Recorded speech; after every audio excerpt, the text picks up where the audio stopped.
नमस्कार मित्रों, हमारे YouTube चैनल विवेकानंद गुरुकुलम में आपका स्वागत है। आज का हमारा प्रकरण मित्रों प्रत्यय बड़ा ही महत्वपूर्ण प्रकरण है। प्रत्येक परीक्षा में प्रत्यय से संबंधित प्रश्न ज़रूर पूछे जाते हैं, इसलिए बड़ा ही महत्वपूर्ण ये टॉपिक है। तो इसी टॉपिक को आज करेंगे प्रत्यय। तो सबसे पहले प्रत्यय के बारे में बेसिक जानकारी लेते हैं। प्रत्यय किसे कहते हैं? प्रत्यय शब्द प्रति प्लस अय धातु से अच प्रत्यय करने पर निष्पन्न होता है और इसका मतलब होता है प्रतीयते विधीयते इति प्रत्यय, अर्थात जो वर्ण समूह है किसी धातु या शब्द के अंत में जुड़कर नए अर्थ की प्रतीति कराते हैं, उस वर्ण समूह को प्रत्यय कहते हैं। यानी प्रत्यय क्या है? या तो शब्द या धातु के आगे पीछे जुड़ते हैं, जुड़ करके नया अर्थ प्रकट करते हैं, वो कहलाता है प्रत्यय। प्रत्यय मुख्य रूप से दो प्रकार के होते हैं, कृत प्रत्यय और तद्धित प्रत्यय। अब कृत प्रत्यय का मतलब जो धातुओं से होते हैं और तद्धित प्रत्यय का मतलब शब्दों से होते हैं। तो दो प्रकार के प्रत्यय वैसे भी मान सकते हैं कि शब्दों से होने वाले प्रत्यय और धातुओं से होने वाले प्रत्यय। धातु के अंत में लगने वाले प्रत्यय भी दो प्रकार के होते हैं। सबसे पहला है कृत प्रत्यय और दूसरा है तिंग प्रत्यय। कृत प्रत्यय में कत्वा ल्यप तुमुन तब्यत नियर इत्यादि आ जाते हैं और तिंग प्रत्यय में जो तिप तस जी सिप तस थ मिप वस मसी 18 प्रत्यय ये आ जाते हैं। सुप प्रत्यय कहते हैं शब्दों से लगने वाले प्रत्यय को। शब्दों से लगने वाले प्रत्यय में सबसे पहला सुप प्रत्यय। सुप में सु औ जस से 21 प्रत्यय विभक्ति वाले और स्त्री प्रत्यय टाप गिस गिन चाप डाप इत्यादि, और तद्धित प्रत्यय में मतुप अण एनी ठक ठय कय क्वरप ये प्रत्यय आ जाते हैं। तो हम इनका क्रमानुसार अध्ययन करेंगे। सबसे पहले अपना है कृदंत प्रत्यय। कृदंत प्रत्यय का मतलब जैसे हमने चर्चा की थी कि धातुओं से होने वाले प्रत्यय कृदंत प्रत्यय कहलाते हैं। ऐसे प्रत्यय जो धातुओं से होते हैं उन्हें कृदंत या कृत प्रत्यय कहते हैं। तो कृत प्रत्यय कौन कौन से? सबसे पहला जो कृत प्रत्यय है वो है मित्रों कत्वा। तो कत्वा के बारे में हम विचार करेंगे। कत्वा प्रत्यय कहाँ होता है कि जब एक ही कर्ता द्वारा एक कार्य की समाप्ति के बाद दूसरी क्रिया की जाती है तो समाप्ति क्रिया में कत्वा प्रत्यय का प्रयोग किया जाता है। यानी कहने का मतलब जहाँ दो काम हो रहे हों, कोई आदमी या व्यक्ति दो काम करता हो, दो काम में से पहले काम में कत्वा प्रत्यय का प्रयोग किया जाता है। तो कत्वा प्रत्यय जहाँ लगेगा वहाँ दो कार्य होंगे, ये याद रखना। जैसे छात्र है पठित्वा गृहम गच्छति, छात्र पढ़कर घर जाता है। अब दो काम कर रहा है छात्र, पढ़ना और घर जाना। पहला काम क्या है? पढ़ना और फिर घर जाना। तो पहले काम में कत्वा प्रत्यय का प्रयोग कर दिया पठित्वा। कत्वा का त्वा शेष रहता है। और उदाहरण जैसे बालक है पठित्वा गृहम गच्छति, बालक पढ़कर घर जाता है। छात्र है पठित्वा गृहम गच्छति, हमने कर ही लिया। तो ये कत्वा प्रत्यय है। आगे कत्वा प्रत्यय कैसे होंगे इसके रूप सिद्धि ये देखो। क्री कत्वा कृत्वा, दा प्लस कत्वा दत्वा, पा प्लस कत्वा पीत्वा, और अर्थ भी इनका करके देकर पीकर, यानी इनके बाद कोई और भी क्रिया होनी होती है। करके खाता है, देकर आता है, पीकर बैठता है। जो भी वाक्य हम आगे बना सकते हैं, इसके बाद एक क्रिया और होगी, ये निश्चित है। और देखें इसके कैसे धातुओं से किए जाते हैं। जैसे ये देखो आगे है गम प्लस कत्वा गत्वा, गम प्लस कत्वा गत्वा, हस प्लस कत्वा हसित्वा, जी प्लस कत्वा जित्वा, स्था प्लस कत्वा स्थित्वा, श्रुत्वा ज्ञात्वा पतित्वा स्नात्वा, दृष्टवा। ये महत्वपूर्ण है। दृश्य प्लस कत्वा से दृष्टवा बनेगा। ये इस प्रकार के जो बीच में कई शब्द रूप आते हैं बड़े महत्वपूर्ण, इनको ध्यान से करना। पठ प्लस कत्वा पठित्वा, लब्ध्वा भूत्वा त्यक्त्वा, कथ प्लस कत्वा कथयित्वा, कृत्वा, खेल प्लस कत्वा खेलित्वा, नीत्वा पृष्ठवा। ये भी बड़ा महत्वपूर्ण है। ये जो अलग बनते हैं थोड़े से, इनका निर्णय करना है। जैसे ये पृच्छ धातु से कत्वा प्रत्यय करने पर बनता है पृष्ठवा। तो इस प्रकार के शब्द रूप पूछ लेते हैं। ग्रह से घृत्वा। कत्वा के बाद आगे अपना महत्वपूर्ण प्रत्यय है मित्रों लेप प्रत्यय। कत्वा के बाद जो दूसरा महत्वपूर्ण प्रत्यय आता है लेप। कत्वा और लेप एक जैसे हैं, फर्क इतना है कि जब आगे उपसर्ग लगाओ तब तो लेप प्रत्यय होता है कत्वा की जगह, अन्यथा कत्वा ही होता है। काम वही होगी इसमें भी। लेप में भी क्या काम होगा, लेप में भी दो क्रियाएं होंगी। पहली क्रिया में लेप प्रत्यय लगेगा कब, जब धातु के आगे उपसर्ग लगाओ, अगर उपसर्ग ना लगाओ तो कत्वा प्रत्यय लगेगा। जैसे लेप का यह शेष रहता है मित्रों, इसको करने वाला सूत्र है समासे अनय पूर्वे कत्वो लेप। जैसे इसके उदाहरण है, ये देखो बड़े अच्छे से समझ आएगा। अनुभूय, यहाँ अनुपसर्ग आ गया भू धातु से तो अनुभूय हो गया। आगम्य आकर, अगर आ ना होता तो गत्वा होता। प्रणम्य प्रणाम करके, प्र उपसर्ग ना होता तो नत्वा होता। छात्र आगत्य पठती, छात्र आकर पढ़ता है तो यहाँ आकर आ उपसर्ग का प्रयोग कर इसलिए आगत्य हो गया। मनुष्य सर्वम विस्मृत्य सुखी भवति, मनुष्य सब कुछ भूल कर सुखी होता है, तो यहाँ पर भी विस्मृत्य में लेप प्रत्यय हो गया। यानी कहने का मतलब कत्वा की जगह लेप प्रत्यय करते हैं। आगे कुछ महत्वपूर्ण धातुओं से लेप प्रत्यय का प्रयोग कैसे करेंगे, अनुभू लेप अनुभूय, आंगम लेप आगम्य आगत्य, ये दोनों रूप बनते हैं, ये ध्यान रखना। ये कई बार पूछ लिए जाते हैं क्या रूप बनता है, तो आगम्य भी बनता है आगत्य भी बनता है। और आगे है विनील्यप विनीय, आंग प्रच्छलप आपृच्छ्य प्रकृत्य प्राप्य विचित्य विरम्य प्रणम्य उत्तीर्य आदाय उपगम्य विहाय निपीय विस्मृत्य अवतीर्य संश्रुत्य आनील्यप आनीय। तो ये महत्वपूर्ण काफ़ी वाक्य इसमें रखिए, सारों का अभ्यास करना। उसके बाद आगे महत्वपूर्ण प्रत्यय मित्रों तुमुन प्रत्यय। तुमुन प्रत्यय कहाँ होता है दोस्तों, तुमुन का है सूत्र तुमुन नबुलौ क्रियायाम क्रिया अर्थायाम। तुमुन और नबुल ये दो प्रत्यय क्रिया में क्रिया अर्थ के लिए, यानी के लिए का बोध कराना हो तब तुमुन और नबुल ये दो प्रत्यय होते हैं। जैसे तुमुन का तुम शेष रहता है पठितुम पढ़ने के लिए, गंतुम जाने के लिए, क्रेतुम खरीदने के लिए। तो जहाँ धातु का हमें के लिए अर्थ करना हो वहाँ पर तुमुन प्रत्यय जोड़ देंगे।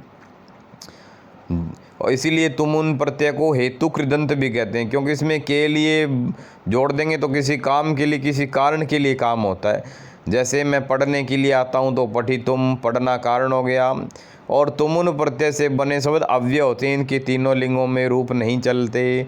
उदाहरण जैसे बालक पठितुम विद्यालयम आगच्छति, बालक पढ़ने के लिए विद्यालय आता है, तो यहाँ बालक के विद्यालय आने का हेतु क्या हो गया, पढ़ना, तो इसमें तुमुन प्रत्यय लगा देंगे। तुमुन प्रत्यांत शब्दों की सूची देख लेते हैं, महत्वपूर्ण तुमुन प्रत्यांत शब्द कौन से हैं इसमें हम देखेंगे। तुमुन प्रत्यांत शब्द तो ये है दोस्तों भूतुमुन भवितुम और पातुमुन पातुम पठितुम गंतुम स्थातुम, ये महत्वपूर्ण दृष्टफलस्तुम द्रष्टुम, इस प्रकार के पूछ लिए जाते हैं। दातुम लब्धुम ज्ञातुम हंतुम कर्तुम जेतुम श्रुतुम प्रष्टुम त्यक्तुम, ये सारे बड़े महत्वपूर्ण शब्द हैं, इनका अभ्यास करना। तुमुन के अन्य और भी उदाहरण इसमें दे रखें, बंदितुम भोक्तुम सहितुम वक्तुम ग्रहीतुम क्षेप्तुम क्रीतुम चेतुम कोपितुम मोक्तुम। तुमुन के बाद आगे बड़ा ही महत्वपूर्ण प्रत्यय है जो कि अक्षर परीक्षा में पूछ लिया जाता है, यत प्रत्यय। अब यत प्रत्यय कहाँ होता है, यत प्रत्यय करने वाला सूत्र है दोस्तों अचो यत। सूत्र क्या कहता है कि अजंत धातुओं से यत प्रत्यय हो, यानी ऐसी धातुएं जिनके अंत में स्वर आता हो उन धातुओं से यत प्रत्यय होगा। और इसका मतलब भी चाहिए या योग्य अर्थ होता है, चाहिए या योग्य। तो धातु के अंत में कोई स्वर मिलेगा, स्वर के बाद अगर प्रत्यय करना हो तो अच प्रत्यय होगा चाहिए अर्थ में। और इनके तीनों लिंगों में रूप चलते हैं, जैसे इसके उदाहरण देखते हैं। ची यत, अब ची धातु में च प्लस ई ये दो शब्द हैं। सबसे पहले तो च है, च के बाद ई है, तो ई क्या हो गया, च हलंत, ये ई यानी स्वरांत धातु हो गई, तो यहाँ यत प्रत्यय कर देंगे, मिलाएंगे तो चेयम पेयम नेयम जेयम श्रव्यम देयम गेयम। ये तो नपुंसक के लिंग है, पुल्लिंग में चेय, स्त्रीलिंग में चेया पेय पेया नेय नेया, यानी तीनों लिंगों में इनके रूप चलते हैं। तो एक तो ये था यत प्रत्यय करने वाला सूत्र, और दूसरा महत्वपूर्ण यत करने वाला सूत्र है मित्रों पौरुपधात। ये सूत्र क्या कहता है कि ऐसी धातुएं जिनके अंत में पवर्ग अंत में आता हो या ह्रस्वकार उपदा में हो, वहाँ पर भी यत प्रत्यय होता है। या तो पवर्ग या ह्रस्व आकार उपदा में हो, या तो पवर्ग अंत में हो। पवर्ग का मतलब पै फै बै भै म, पवर्ग वाली लाइन पै आ गया, फै ब भ म। या फिर अंत में उपदा में ह्रस्व ए हो। अब उपदा क्या होता है मित्रों, ध्यान देने वाली बात है। उपदा करने वाला सूत्र है अलो अंत्यात पूर्वम उपदा, यानी एक धातु में जितने व्यंजन है उससे पहले वाला वर्ण क्या होता है, उपदा। जैसे लब धातु ही हमने ले ली, धातु है हमारे पास लब। अब लब में हम देखेंगे एक तो ल है, ल के बाद ए है, ए के बाद भै है। तो उपदा किसे मानेंगे, टोटल वर्ण उसे अंतिम वर्ण, अंतिम क्या है ए, तो ए क्या हो गया उपदा।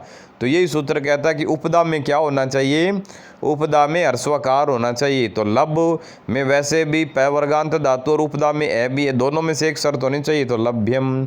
ऐसे ही सबसे करेंगे तो सप्यम लभ्यम, ये दो रूप बनेंगे। और आगे महत्वपूर्ण एक प्रत्यय है स्त्रियाम कतिन, तीन प्रत्यय जो कि स्त्रीलिंग में होता है, और तीन प्रत्यय करने वाला सूत्र है मित्रों स्त्रियाम कतिन, यानी स्त्रीलिंग से भाव अर्थ में तीन प्रत्यय होता है। कहीं स्त्रीलिंग का बोध कराना हो तो वहाँ तीन प्रत्यय करेंगे। तीन का ती शेष रहता है। जैसे इसके उदाहरण है कृति ही, गति ही, भूति ही, धृति ही। बाकी और उदाहरण देखते हैं, क्रिक तीन कृति ही, नीक तीन नीति ही, गम तीन गति ही, ध्रीक तीन धृति ही, भूक तीन भूति ही, नमक तीन नति ही। इसमें गुण नहीं होता क्योंकि तीन प्रत्यय क्या है, कित प्रत्यय, कित होने से गुण नहीं होता। ऐसे ही धातु के आगे जोड़कर ती शेष रख देते हैं। तो ये और बहुत से इसके उदाहरण हैं। आगे तीन के बाद जो अपना महत्वपूर्ण प्रत्यय आता है वो मित्रों ल्युट प्रत्यय, यानी ल्युट प्रत्यय। ल्युट प्रत्यय क्या होता है, ल्युट प्रत्यय का विधान करने वाला सूत्र है नपुंसके भावेकतः ल्युट च। नपुंसक लिंग में भाव अर्थ में ल्युट प्रत्यय आता है, यानी ल्युट प्रत्यय वाले शब्द हमेशा नपुंसक लिंग में ही आते हैं। ल्युट का यू शेष रहता है, और यू के बाद एक महत्वपूर्ण सूत्र आता है, आपने संधियों में पढ़ा होगा युवोर नाकऊ। ये क्या कहता है, यू और वो की जगह अन और अक आदेश हो, तो यू की जगह तो अन और वो की जगह अक आदेश करता है, तो यू है इसमें, इसकी जगह करेगा अन आदेश। तो जितने भी ल्युट प्रत्यांत शब्द हैं उनके सब के अंत में अन लगा अपने को मिलता है। जैसे लिख प्लस ल्युट क्या बनेगा, लेखनम। ऐसे ही बाकी उदाहरण इसके, दा प्लस ल्युट दानम, अर्च प्लस ल्युट अर्चनम, कथनम पठनम, ज्ञानम कर्णम, नयनम। ये ल्युट प्रत्यय के उदाहरण थे। और भी उदाहरण है इसमें कि ग्रह ल्युट ग्रहणम, गमनम, भवनम। बहुत उदाहरण दे रखे हैं, सबका आप अभ्यास करना, ये बड़े महत्वपूर्ण है परीक्षा की दृष्टि से। और इसके बाद जो अपना महत्वपूर्ण प्रत्यय आता है मित्रों वो आता है तब्यत और अनीयर प्रत्यय। ये दो प्रत्यय इकट्ठे प्रत्यय हैं, तब्यत और अनीयर प्रत्यय। तब्यत और अनीयर कहाँ होते हैं, सूत्र है तब्यत तब्यानीयर। सूत्र से धातु के बाद तब्यत और अनीयर प्रत्यय होते हैं चाहिए और योग्यता अर्थ में। चाहिए एवं योग्यता अर्थ में तब्यत और अनीयर प्रत्यय होते हैं। जैसे पठितव्यम पढ़ना चाहिए, पठनीयम पढ़ना चाहिए या पढ़ने योग्य। और इन प्रत्ययों का प्रयोग कर्मवाच्य भाववाच्य में ही होता है, कर्तृवाच्य में नहीं होता। मया पठनीयम, मया पठितव्यम, इस प्रकार से इनके रूप बनेंगे। इन दोनों के उदाहरण हम देखते हैं तो देखो कथनीयम कथनीय कथनीया, भवनीयम भवनीय भवनीया, दर्शनीयम दर्शनीय दर्शनीया। ये तो अनीयर के उदाहरण थे। अनीयर में तो अनीय लास्ट में लगा मिलेगा, और तब्यत में तब्यम लास्ट में लगा मिलेगा, कृतव्यम गंतव्यम पक्तव्यम। तो ये इनके उदाहरण थे। और आगे महत्वपूर्ण प्रत्यय है मित्रों अपना कत्कत्वतु प्रत्यय। कत्कत्वतु प्रत्यय ध्यान देने वाली बात है। कत्कत्वतु प्रत्यय कहाँ होता है, भूतकाल में कत और कत्वतु प्रत्यय धातु से होते हैं, और इन प्रत्ययों का दूसरा नाम है निष्ठा प्रत्यय। इन प्रत्ययों को क्या कहते हैं? निष्ठा प्रत्यय। कत और कत्वतु कहलाते हैं निष्ठा। तो कई बार निष्ठा प्रत्यय भी दे दिए होते हैं, तो निष्ठा प्रत्यय कत और कत्वतु। कत कत्वतु करने वाला सूत्र है कत कत्वतु निष्ठा, तो निष्ठा संज्ञा करता है, और निष्ठा सूत्र है वो कत कत्वतु प्रत्यय करता है। कत और कत्वतु में कै का लोप हो जाता है, क्त में तो तय शेष रहता है, कत्वतु में त्वत शेष रहता है, और इनके लोप भी तीनों लिंगों में चलते हैं। और ये भी यह प्रत्यय जो कतः प्रत्यय ये तो भाववाच्य और कर्मवाच्य में प्रयुक्त होता है, जबकि कत्वतु प्रत्यय कर्तृवाच्य में भी प्रयोग किया जा सकता है। पठित पठिता पठितम कत प्रत्यांत, कत्वतु प्रत्यांत पठितवान पठितवती पठितवत।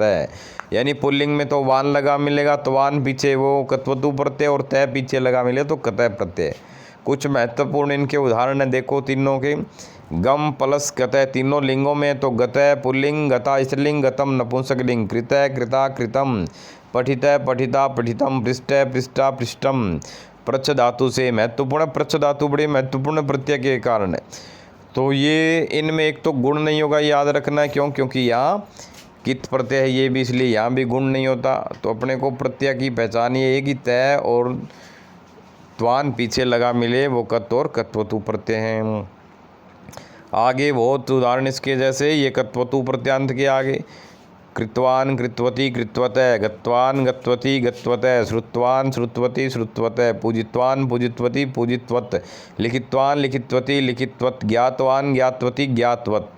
तो ये सारे इसमें उदाहरण दे रखे हैं। आरूह से महत्वपूर्ण आरूढ़वान आरूढ़वती आरूढ़वत, ये प्रत्यक्षर परीक्षा में पूछ लिए जाते हैं, तो इनका भी अच्छे से अभ्यास करना। आगे जो आगे प्रत्यय आता है मित्रों, वो आता है नमुल प्रत्यय। नमुल प्रत्यय कहाँ होता है? नमुल प्रत्यय का नियम है आभिक्षणे नमूल च, मतलब जहाँ दो बार किसी काम को कहना हो, यानी बार बार काम होना हो, वहाँ नमुल प्रत्यय करते हैं। क्रिया अगर बार बार हो रही हो तो पूर्वकालिक धातु में, समान कर्ता वाले दो धातुओं में, यानी यहाँ भी दो, जैसे अपने कत्वा में दो काम हो रहे थे ना, यहाँ भी दो काम होंगे, लेकिन यहाँ पहला काम बार बार होगा, लगातार होगा, वहाँ नमुल प्रत्यय जोड़ेंगे। अगर एक बार होता है तो कत्वा जोड़ेंगे। जैसे तड़ नमुल ताड़म ताड़म, यानी मार मार कर, बार बार हो रही है क्रिया। दा नमुल दायम दायम, यानी दे देकर। पा नमुल पायम पायम, यानी पी पी कर। गम नमुल गामम गामम, यानी जा जाकर। व्री नमुल वारम वारम, यानी बार बार। तो ये इसमें जो क्रिया बार बार होगी वहाँ नमुल प्रत्यय करेंगे। नमुल के बाद आगे महत्वपूर्ण प्रत्यय हैं सत्री और सानच प्रत्यय। सत्री और सानच प्रत्यय कहाँ होते हैं? सूत्र है लट सत्री सानचौ प्रथमा समानाधिकरणे। सत्री और सानच प्रत्यय दोनों कहाँ होते हैं? वर्तमान कालिक प्रत्यय हैं, वर्तमान काल में होते हैं। और अप्रथमा यानी प्रथमांत भिन्न होते हैं ये, और इनकी सत संज्ञा मानी जाती है, सत प्रत्यय कहते हैं। कत्वतु को निष्ठा प्रत्यय, इनको सत प्रत्यय कहते हैं। सत्री का तो अत शेष रहता है, सानच का आन शेष रहता है।